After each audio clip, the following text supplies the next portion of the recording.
Truth+Media.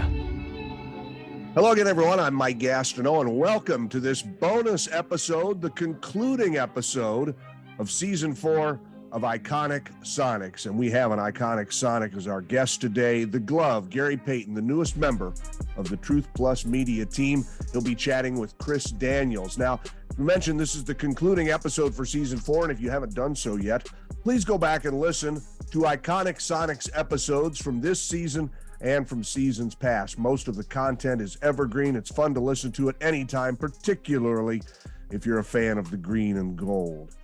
And if you haven't done so already, visit our YouTube page. You can watch many of these episodes. Find them on YouTube with the handle @Truth+Media.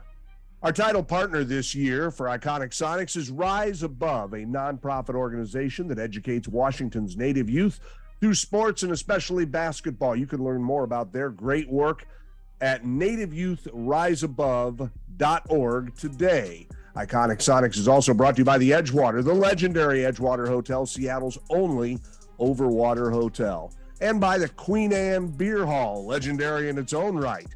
Iconic Sonics is brought to you by Epic Seats, a trusted local business with tickets to the events you love in Seattle. EpicSeats.com. Nothing beats Epic Seats. And our media partner this year is Seattle Magazine. Find out more about their work at seattlemag.com. Now, Iconic Sonics with guest host Chris Daniels and Gary Payton.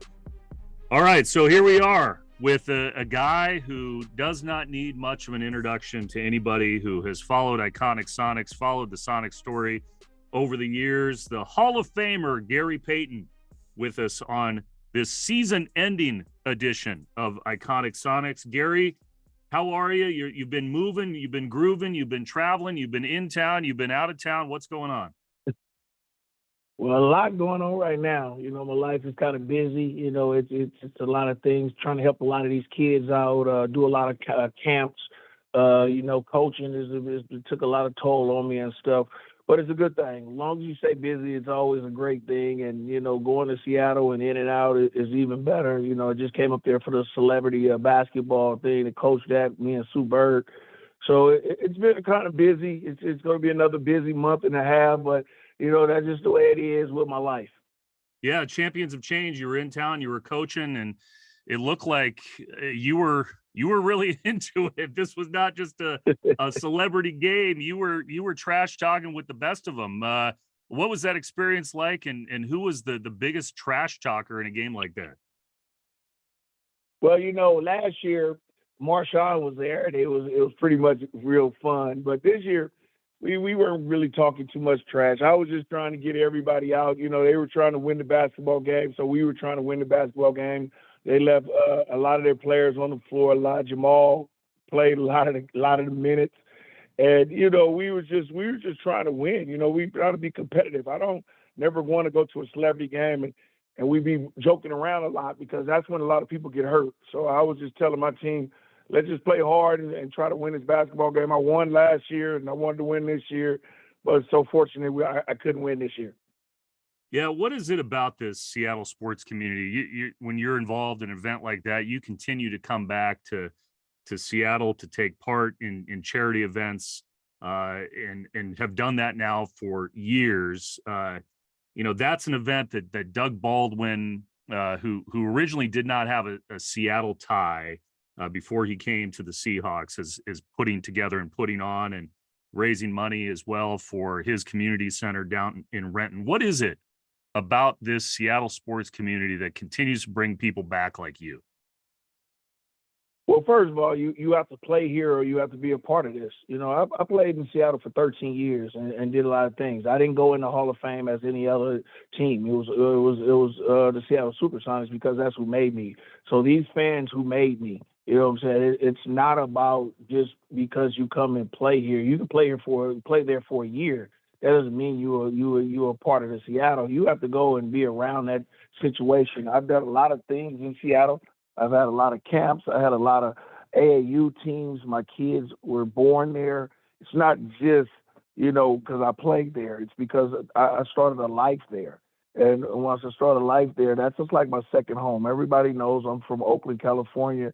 But what it is that I started a life there, and these fans who were with me every day of the week and the year, they were the ones who come and play with me. Even if I didn't want to play, they would root me on.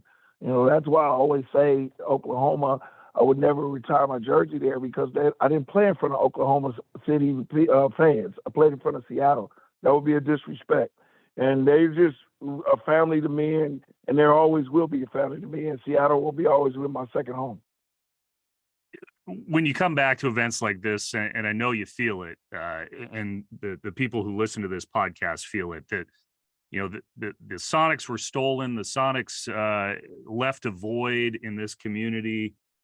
You hear it when you come back to town, that people are dying to have this team back. They're still wearing the Sonic stuff. Why do you think this town, more than any other, continues to want a team that doesn't exist? Why do you think that is? Because we got our team stolen from us. And plus, if you look in the 90s, look what we done. We were one of the premier teams in the NBA. Why wouldn't you want your team back? You know what I'm saying? You were winning. Then you draft Kevin Durant. Then you come and go Westbrook, which you didn't get, and the team was still moving. You had Ray Allen for the trade for me. You had a good team, man. Our team wasn't never supposed to get taken from us. It was just a bad situation, bad ownership at the time. And you see what happens. You know what I'm saying? Why wouldn't a city want their team back when they should have never lost it? You know, we should have never lost the team in the first place. So, yes, they're going to want their team back because it's their team. You know, the great years that you go and you could go in the Key Arena and just watch basketball and do things like that. But now you can't do that, and it's been since 2007, 16 years. So, yes, they want their team back because they never should have lost it.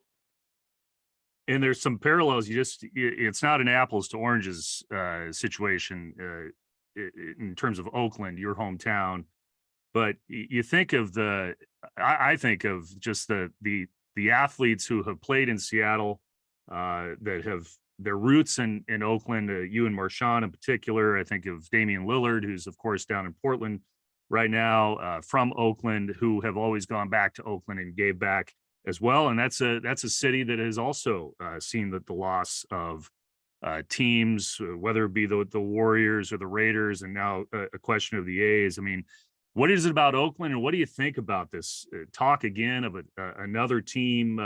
It almost seems like they're pulling a part of the Oklahoma City playbook to get out of town.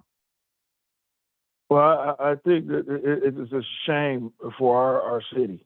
You know what I'm saying? Oakland is already a city that's known for violence and different stuff instead of the positive stuff. And we lost the Raiders. You know, we lost them twice. Golden State goes to San Francisco. Now a possibility of most likely that the A's will go to Las Vegas. Our city has to step up. If we want to be big about something, we have to. And this is not a good thing because we won't have a pro team. And I don't think we ever will if we lose the A's again. So that's just something that, you know, us coming from Oakland have to do and bring back. That's why I took the job here, a little basketball job, a small school, trying to make it build so we can have excitement back here, especially with me being the coach. People will want to come and see sports and see excitement because we won't have that. You know what I'm saying? And our city needs this. We don't have hotels. We don't have nothing to go look at and see. And that hurts me from a town that we coming from to see how many basketball players and athletes that have came from this city and did the things they did. Bill Russell, myself, Jason Kidd, Damian Lillard, Brian Shaw, Antonio Davis, Damian Lillard, all these type of guys, Marshawn Lynch. You know, we have a lot of people that come from here, and we just don't get the reputation, recognition that we need to keep our city right. And we got to keep it up, and that's why we come back here and do so much in our home city. Iconic Sonics is brought to you by the Swinomish Casino and Lodge and the Unibet Sportsbook, where you can place bets on all your favorite games. And for upcoming summer plans, remember, Summerfest is back. It's coming July 22nd. Find your next big win at Swin, the Swinomish Casino and Lodge, SwinomishCasinoandLodge.com. Iconic Sonics is also brought to you by Simply Seattle, simply the biggest Sonics apparel store in the world. It's locally owned by tremendous Sonics fans, and they've got Sonics gear from every era of the team. You want something cool with Seattle Supersonics on it, you want to go to simplyseattle.com. And with your order, use the code ICONIC15 to get 15% off. simplyseattle.com. Our show is also brought to you by Seattle Magazine. Get information about them at seattlemag.com. You just mentioned Lincoln University. How's that going? For people who don't know, you took that a couple of years ago, that job there in Oakland as a coach and getting into the coaching ranks. How has that been going? What have you learned from that? You know, it's hard to start a starter-up school, especially when you're starting up a program. The first 2 or 3 years are going to be hard, you know, and I think this year coming in, I'm going to be okay. You know, a school where it's not known for sports, it's known for business, don't have too much of the money going towards the program where we have to go out and try to raise money and do money. Not a good situation, but I can't let myself down to go. I'm building this program up. I'm getting a lot of things donated. I got Nike involved. I got a lot of other people that's coming in involved. I'm just trying to get kids that is overlooked to come. And most of these kids want to play for a Gary Payton. And when they want to do that, I think that I'm obligated to do that. I'm obligated to come and get them to a better situation. And I think with the team that I got coming in this year, with the 15 guys I got coming in, I got a pretty good unit. And plus, we're getting better games. We're getting things. We're just trying to get built up so we can either go to a major conference, get into the Division I competition, let the NCAA know what we're doing, and then let's go from there so that we can get something established, not just Cal, San Jose State, St. Mary's, Stanford, not just them things, USF. You know, I want to bring in something to Oakland, California so we can have it. How is coaching at that level different than those schools that you just mentioned? Well, it's a lot different because the simple fact is them schools, they have already established stuff. They're in a Pac-12, they're in the WAC or whatever they're in, whatever conference they're in. They got a lot of stuff to do it. And then they got a campus, and then they got a gym. We're trying to build all of that to get that. You know, we're a small school, you know, only probably about 5,800 people or even less than that. And we're just trying to get it built. And it's very difficult when you're trying to convince a kid to come somewhere like that. So I have to make the environment good. I have to make the program good. I got to make the games good and hope that they want to come here to learn and get to another level, because that's all I want them to. Because I'm already in a disadvantage because I don't have everything with them schools that I named got. But I got to convince them, okay, do you want to come here or do you want to go there? And that's a hard situation, but I like it because if I get the right kid that want to do it, want to work, doesn't matter where you go. If you're good and you can play and you got an academic behind you, somebody's going to come and look at you and get you. How much you preach in defense as the glove? How much of that is an appeal when you bring a kid in and say, hey, you can learn from one of the best. You can learn from a Hall of Famer, a guy who knows a thing or two about defense. That's 90% of my thing. You know, if you can't play defense, you can't play for me. And everybody knows this. My last 2 years, it's been a struggle with these kids because it's a different generation, because they don't want to play defense. All they want to do is shoot threes and play. But you got to understand, at the end of the game, if you can't stop anybody and you're not making them threes and they're making them and you're getting buckets, you're going to lose. And I think if everybody watches the NBA, the teams that win are the teams who basically play great defense and execute. And I think the defense is it. And when you have a player or two that can go in there and establish that and make it understood, and then all of a sudden everybody follows suit, I think you'll be a good basketball team. And you're doing some coaching too with the Big Three, right? Yes. How is that? How has that evolved over time? You've done that for a few years. Done it for 6 years, and this is another year. You know, right now we're 1-1 with the team. I'm on a new basketball team, new program. But it's a little different. I mean, when you got players that they've already been in the pros, we've already done stuff, and they're just, just getting out of the pros, and they still think that they should be in the pros at the age of 36, 37 years old or whatever. It's hard to coach them type of players because they're in a league where they running it. You know what I'm saying? So, and it's 3-on-3. So they think that they have to prove things instead of trying to win things and do the right thing and get the right players on the team. But that's just the way it goes. That's the way Ice Cube wanted it. That's the way it goes. You know what I'm saying? So we have to deal with it. And I just try to deal with it. And a lot of these kids, these young guys, these young men, they look at me as an OG or whatever, but, they kind of respect me. And I just try to basically, just work with them. So when you're around the big three, or you're around Lincoln, or you're around the NBA, you were just referencing how today's NBA, it seems like everybody just wants to hit threes. I mean, Steph Curry, you've seen him for years there in the Bay Area, and the differences between the game now and the game when you played. I mean, do you prefer the style of the 90s? Do you prefer this style now? Because it seems like two different types of basketball. I couldn't prefer this style because I never played it. You know what I'm saying? I played my style. My style was always the way to win. I won a lot of games. I did a lot of things in my style. First of all, my style, our weapon was the big man. We had a lot of big men. We had a lot of players on each team. Nowadays, this is their era. Their era is being athletic, and their era is being shooting threes and running up the score. A lot of these guys say, we were slow or whatever, and this and that. They'll do this to us and that to us. But they got to understand we were 19-2 and 21-2. So it wouldn't have been no different at my level because I would have been able to handle any one of these players here too, just like they think they could have handled us. And then they look at people like Kareem and Wilt Chamberlain and say they were old, didn't play against nobody. I guarantee you if they played against them players would have killed them too. They've had numbers on them too. So I don't care what this generation says because they never was in that situation to play against these players, and we weren't neither. So I don't judge them. You know what I'm saying? You got your opinion like I got my opinion, and you're never going to change my opinion, and I guess I'm not going to change your opinion. So if we could have a time machine to go back, I would love that because I would show all these dudes what I was when I was 21 and 22 years old.